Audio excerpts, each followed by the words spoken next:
Hey guys, T2R here, Titan Preparedness channel. In today's video, we're going over my top 5 gear regrets. So for you guys that don't know, I've been prepping since like 2012, and in almost 10 years, I've got a couple regrets.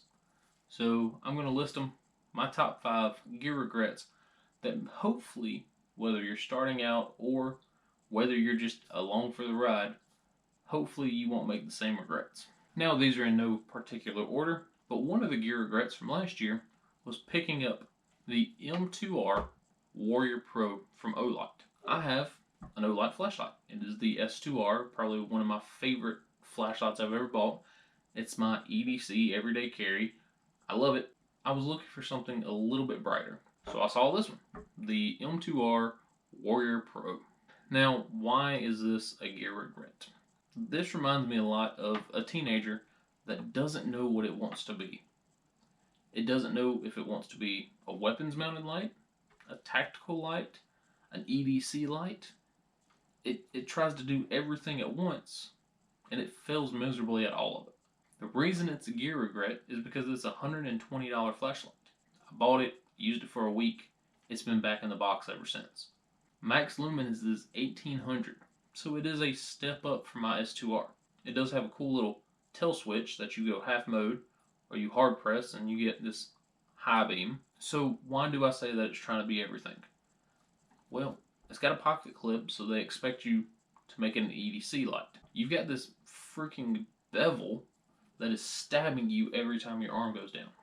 Not good. You can attach this to your AR, your AK, whatever you've got, and you guys can attach the little magnetic button, and boom, now you've got a weapons mounted light, which is cool and all, but there's only one mode, and that is high.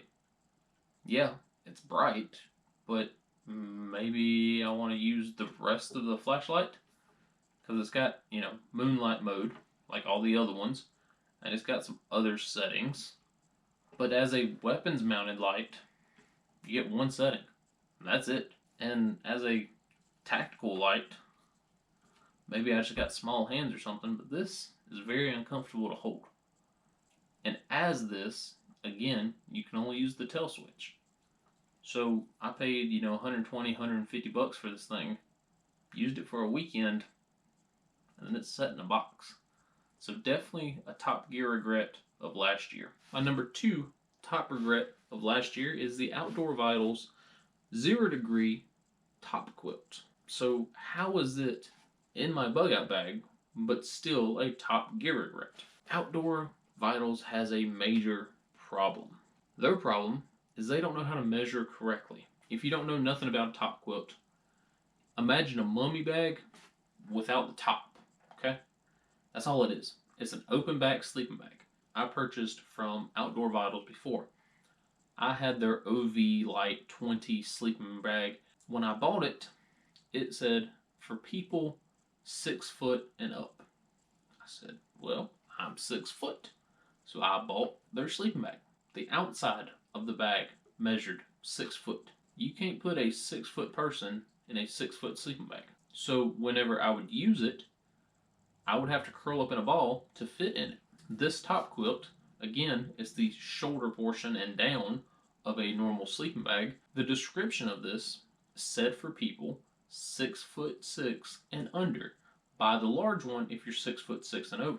This, made for people 6'6" and below, comes up about right here. That's a good portion of not being in a sleeping bag. So what's the point in having a sleeping bag that only covers 50% of your body? It is a gear regret because I bought the wrong size, but it is a gear regret from them because they don't know how to measure correctly. They should give you the length of the inside of the sleeping bag, not the length of the outside of the sleeping bag, or say, oh, it's made for people this tall and it only comes up to here. If you are purchasing from Outdoor Vitals and you're anywhere near that 6 foot mark, just go to the large. Just save yourself some time. Because if not, you're going to have to buy it, then you're going to have to send it back, get the new one, if they allow you to ship it back. If not, just buy the bigger one.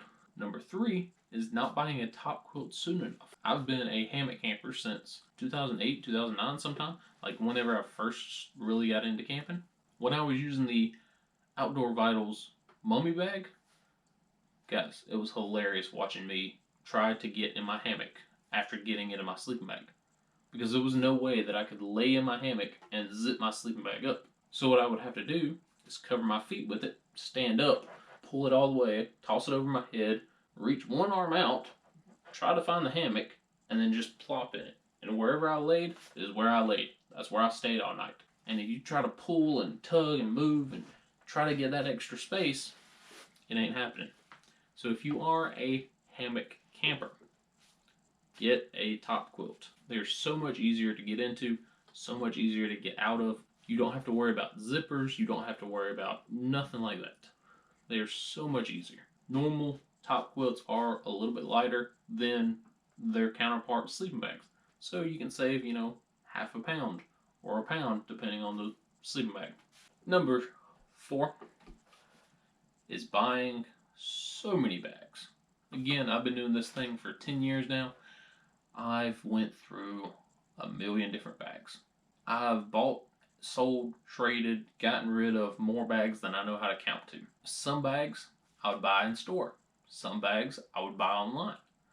Oh yeah, that looks like a great bag. Then it gets shipped to you and you're like, damn, this bag sucks. Get rid of it for a third of what you paid for it. There was nothing wrong with the bags that I would get rid of. It's just, for some reason, I didn't want them anymore. And so I've probably spent a couple $1,000s just on bags. Don't buy online.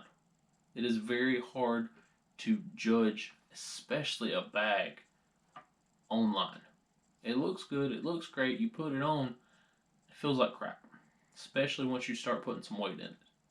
So go to a reputable dealer, REI, Cabela's, Bass Pro, put some weight in the bag, walk around the store, make sure you enjoy it before you drop $200 on a bag that you ain't never seen.